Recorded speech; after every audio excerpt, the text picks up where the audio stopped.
สบายดีท่านผู้ชมที่เคารพทุกท่านยินดีต้อนรับบรรดาท่านเข้าสู่รายการเวกดีคนเด่นเป็นรายการที่ส่องแสงถึงผลงานของบรรดาท่านบุคคลนิติบุคคลองค์การจัดตั้งสังคมตลอดฮอดนอแหนงบุคคลเวกดีคนเด่นครอบครัวตัวแบบสร้างเศรษฐกิจครอบครัวให้เข้มแข็งให้มีอยู่มีกินเหลือกินเหลือใช้ก็ผลิตกลายเป็นสินค้าเพื่อตอบสนองกับความมีความต้องการของสังคมการสร้างพื้นฐานเศรษฐกิจ1เมือง1ผลิตภัณฑ์แห่งชาติแม่นปฏิบัตินโยบายของพรรครัฐบาลก็คือของนครหลวงเวียงจันทน์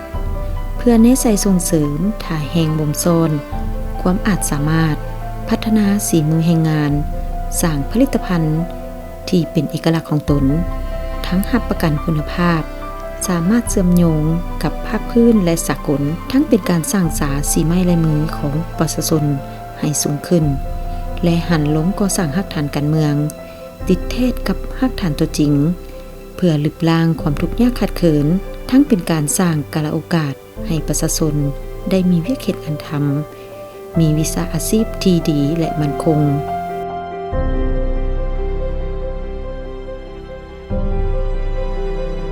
เวกดีคนเด่นในมื้อนี้ขอนำเสนอให้ท่านได้รู้จักท่านคำสิงสีหาเทพซึ่งเป็นผู้หนึ่งที่มีความอดทนและดุหมั่นขยันเพียรมีความคิดริเริ่มนำเอาบทเรียนตัวจริงหันลงสู่รากฐานการผลิตในอดีตเคยเป็นพนักงานนำพาคุ้มครองและลักแรงแกนสารของนครหลวงเวียงจันทน์ย้อนความมักหักในอาชีพที่ใฝ่ฝันเพิ่งตนเองกุ้มตนเองและสร้างความเข้มแข็งด้วยตนเองท่านคำสิงสีหเทพเกิดที่บ้านหางโขงเมืองโขงแขวงจำปาสักปัจจุบันครอบครัวของท่านคำสิงสีหเทพแม่นตั้งอยู่บ้านเวียงเจริญเมืองไสเสถานครหลวงเวียงจันทน์เป็นครอบครัวใหญ่มีลูก4คนดังที่ได้สัมภาษณ์ท่านได้กล่าวว่า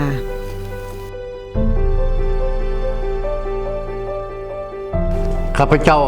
ชื่อว่าคำสิงสีหเทพบ้านเกิดเมืองนอนและอยู่เกิดอยู่บ้านหางโขงแต่แสงบันหวยเมืองโขงแขวงจำปาสักในครอบครัวเศร้าให้หน้าทุกอย่างพี่เกิดแท้ก็สิแม่นว่า1947-48นี่แหละแต่ว่านักเฮ็ดไว้ซาตาก็มัน1948ตามพ่อแม่ที่ว่าได้เสนอระยะเยาว์ไว้เนื่องจากว่าครอบครัวของข้าพเจ้ามีอ้ายเอ่ยน้องรวมกัน8คนแล้วก็ผู้หญิง4ชาย4ข้าพเจ้าเป็นคนที่6เนื่องจากว่าครอบครัวก็เป็นครอบครัวเศร้าให้หน้าทุกข์ยากพ่อแม่จึงเอาข้าพเจ้าในอายุ5 ปีไปฝากนำครูบาเป็นลูกหักครูบาอยู่วัดหางโขงแต่อายุ5 ปีไปเป็นชังกะลีอาจารย์แล้วก็เรียนหนังสืออยู่วัดหัดตั้งแต่5 ปีจนถึง11 ปีได้เรียนจบของป.3 มีป.1 ป.2 ป.3 เลยเรียนอยู่กองกุฏิบ่มีโรงเรียนดอกตั้งก็หาเฮ็ดเอาแป้นหมาเอายังมานั่งเอาบางเทื่อก็เขียนหนังสือก็เอาหัวเข้าห้องเอาถือว่าเรียนตามต้นไม้ต้นตอกตามกองตารางก็ถือว่ามันสมองก็ดีอยู่ตามตัวเองเข้าใจมาอยู่ปักเสหันได้ปีนึงแล้วก็บ่มีบ่อนอยู่บ่อนเช้าเพราะว่าไปอยู่วัดก็เต็มสิไปอยู่น้ำอ้ายน้ำเอื้อยก็ถือว่าบ่ได้อยู่เป็นประจำก็มีความยุ่งยากก็เลยยกง่ายแต่ปากเสมาอยู่เวียงจันทน์เพราะว่ามีอยู่เวียงจันทน์มีอ้ายกับเอื้อยมาเฮ็ดเวียกเฮ็ดงานอยู่พี่เส้นทางมีอันพลิกผันเนื่องจากว่ามีหน่วยงานปลุกระดมขนขวยให้ชาวหนุ่มเยาวชนเข้าร่วมกันต่อสู้กู้ชาติหรือว่าเหตุการณ์ปฏิวัติและข้าพเจ้าได้ร่วมขบวนการเศร้าหนุ่มในเวลานั้นในปี1969 1970อยู่ในสายหลับของแนวเล่าหักษาที่เคลื่อนไว้อยู่นครหลวงเวียงจันทน์ในการปลุกระดมคนขวยเศร้าหนุ่มและเยาวชนเพื่อเข้าร่วมการปฏิวัติไปทำเฮียนต่างประเทศและก็ไปร่วมการปฏิวัติต่อสู่กู้ชาติ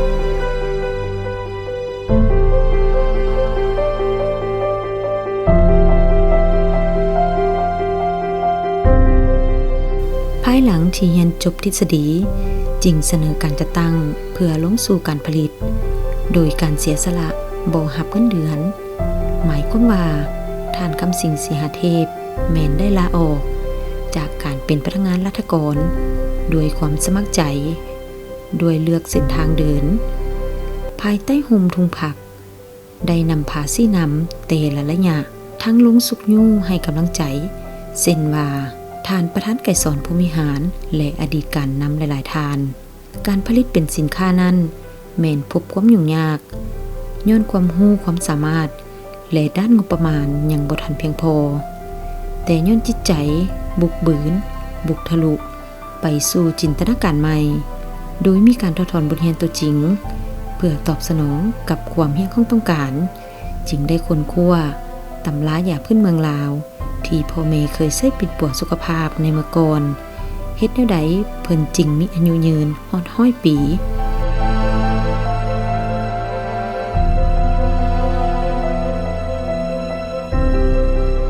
จึงค่อยได้เสนอนำการจัดตั้งอาสาสมัครในการหันลงหากฐานก่อสร้างเศรษฐกิจการผลิตเพื่อเป็นสินค้าแต่ข้าพเจ้ามีความตั้งใจอย่างแน่วแน่ว่าอยากไปทดสอบความรู้ความสามารถความตั้งใจของตนเองถ้าบ่เฮ็ดตัวจริงนี่บ่ได้ดอกเฮาจะต้องเฮ็ดตัวจริงให้เป็นแบบอย่างให้เขาในที่สุดเพิ่นก็เฮ็ดดีเฮ็ดมติให้หันหาบ่ลงมาสู่กำแพงนครหลวงเวียงจันทน์แห้งจูงใจที่ให้ข้าพเจ้าได้หันจากเคยเป็นพนักงาน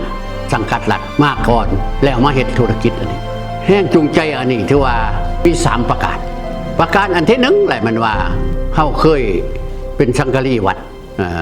ประสบกับชีวิตที่ยุ่งยากลำบากแต่ว่าได้รับข้อมูลหรือว่าได้รับคำบอกเราสั่งสอนจากครูบาอาจารย์พ่อแม่เพิ่นว่าทั้งธรรมะเพิ่นว่าอัตหิอัตโนนาโถต้นพิธีพึงแห่งตนแล้วมาร่วมกันปฏิวัติภาครัฐได้บอกว่าพึงตนเองกุ้มตนเองสร้างความเข้มแข็งโดยตนเอง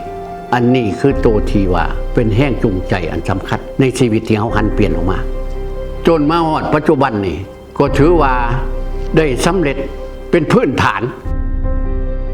ย้อนแรงบันดาลใจร่วมกับหมู่เพื่อนที่เคยหักแพงช่วยเหลือซึ่งกันและกันเช่นท่านบัวศรีเจริญสุขซึ่งเป็นผู้หนึ่งที่เคยมีตำรายาพื้นเมืองลาวบวกกับท่าแหงของท่านคำสิงห์สีหเทพที่มีพรสวรรค์และพรแสวงในการค้นคว้าตำรายาเพื่อรับใช้ให้แก่สังคมผ่านการผลิตตัวจริงของศูนย์ส่งเสริมผลิตภัณฑ์ลาวปลอดสารพิษเห็นว่าการตอบรับของผู้บริโภคมีความสนใจเช่นกาแฟเห็ดลินจือยาอายุวัฒนะซาลมอนปลอดสารพิษกาแฟบำรุงสายตาและยังมีผลิตภัณฑ์ห้อยกว่าชนิดที่ศูนย์ส่งเสริมผลิตภัณฑ์ลาวปลอดสารพิษได้ค้นคว้าและได้ผลิตกันตองอย่างพิถีพิถันรับประกันคุณภาพเพื่อตอบโจทย์ให้กับสังคมเป็นอาหารเสริมเพื่อสุขภาพและป่วยพยาธิดังที่ทานวิไลวรรณพรหมเขอดีตรัฐมนตรีกระทรวงเกษตรกรรมและสิ่งแวดล้อมผู้นำใช้ผลิตภัณฑ์ลาวปลอดสารพิษของทานคำสิงห์สีหเทพทานได้ยั่งยืนว่า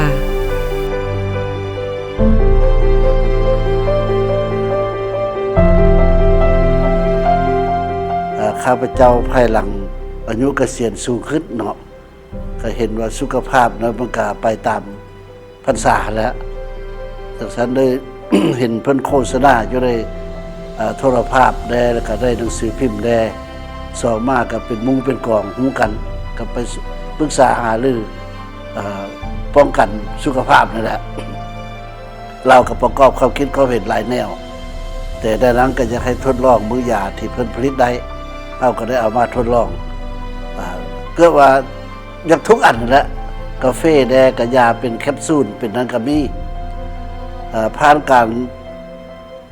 เฮ็ดทดลองมาระยะหนึ่งรู้สึกว่าก็สบายใจขึ้นเลยเป็นต้นมันอายุ70 ปีขึ้นมานี่ระยะเขาเอิ้นว่าเป็นแคปซูลยาเฮ็ด10,000 ปีนะ แล้วก็นอกจากนั้นก็ปัญหาเรื่องตาก็สุดโทรมไปตามอายุเกษียณนั่นแหละหรือว่าประดงบ่เจ็บเส้นเจ็บเอ็นหลายแนวสำหรับผู้อายุสูงนะและข้าพเจ้าก็ได้ทยอยเอามาทดลองว่ารู้สึกว่าได้ผลอันนี้ว่าตัวจริงนั้นได้ก็แบบได้ผลหลายยาดีประดงบ่เจ็บเฮากินพิษอะไรนี้มันมีอาการมากินซะก็ถือว่าผ่อนคลายสันข้าพเจ้าก็ปัจจุบันนี่ก็ยังต้องนำใส่ตลอดทั้งกาแฟเพิ่นแดก็ไปซื้อเลยหมดแล้วก็ไปซื้อเป็นต้นกาแฟเฮ็ดหมื่นปี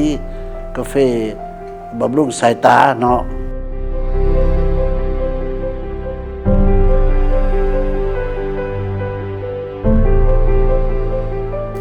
ย้อนจิตใจบุคทะลุมีความดุมันขยันเพียรและมีหัวคิดปฏิสร้างในการออกให้งานย่ามใดก่อเสื่อมั่นต่อแนวทางของพรรคเสิร์ชสู่ความสามัคคีเป็นจิตหนึ่งใจเดียวยกสูงน้ำใจฮักชาติหักบ้านเกิดเมืองนอนเป็นเจ้าตนเองในทุกด้านเพื่อเสริมขยายบทเรียนของท่านคำสิงห์สีหเทพที่ได้มีผลสำเร็จในการพัฒนาครอบครัวจากที่เคยล้มลุกคุกคานกิ้งเกือกกับการพัฒนาครอบครัวจนกลายมาเป็นครอบครัวตัวแบบได้รับนามบัญญัติเป็นผลิตภัณฑ์ลาวปลอดสารพิษสินค้า1เมือง1ผลิตภัณฑ์แห่งชาติในปี 2014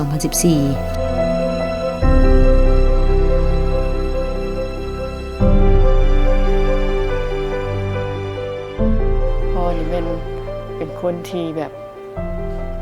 ขยันดูแบบมีความตั้งใจแล้วเห็นอย่างเราแบบสู้ความอดทนนี่สู้แล้วหัวคิดประดิษฐ์สร้างเราก็ถือว่าลูกคนหนึ่งนี่นับถือแล้วก็สุดยอดของลูกเลยแหละแม่นอยู่แต่น้อยเนาะประเทศเฮาก็ได้จื้อได้นี่เพิ่นก็ไปเหตุการณ์ปฏิวัติเฮ็ดหยังเพิ่นเฮ็ดอยู่ในรูนในผักในรัฐแต่เฮาก็ได้อยู่น้ำแม่น้ำหยังเฮ็ดทุกอย่างแล้วก็วาดแผนไว้ให้ลูกเอียงให้มีความเดินตามเพิ่นให้แบบถูกต้องแล้วก็ทุกสิ่งทุกอย่างที่ได้มามื้อนี้มันพอเป็นแบบอย่างที่ดีที่สุด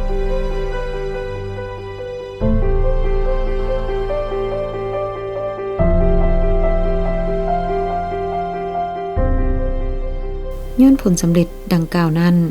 ฐานคำสิงห์สีหเทพจึงได้หับเหรียญไซพัฒนาสั้นหนึ่งจากภาครัฐและหับใบย่องยอสรรเสริญคุณงามความดีทั้งเป็นต้นแบบให้แก่การสร้างสาและพัฒนาประเทศชาติโดยเฉพาะก็แมนเป็นท่าแห่งหนึ่งให้เมืองไซเสถานครหลวงจันทร์เพื่อคำนับสมเสยผลสำเร็จของกองประชุมใหญ่องค์คณะพรรคนครหลวงจันทร์สมัยที่8เพื่อหันทฤษฎีสู่พฤติกรรมกลายเป็นการกระทำตัวจริงให้เกิดดอกออกผลและมีผลสำเร็จสง่างาม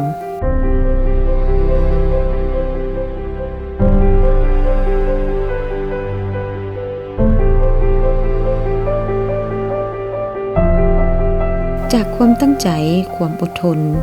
ในที่สุดท่านก็สามารถมีผลงานที่เอกอ้าง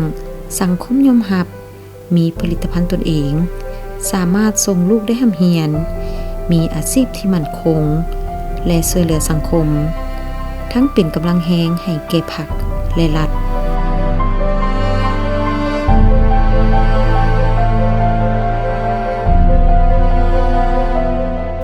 ดังนั้นทางรายการวิดีคนเด่นเป็นส่วนหนึ่งในการนำเสนอผลงานบรรณาธิการโดยเฉพาะก็แม่นโรงงานคำสิงห์ผลิตภัณฑ์ลาวปลอดสารพิษให้ได้รับการเสริมขยายเติบใหญ่เข้มแข็งเป็นต้นแบบในการฟื้นฟูตำรายาพื้นเมืองลาวสมไส้ผลิตภัณฑ์ลาวให้เคียงคู่อยู่กับสังคมลาวตลอดไป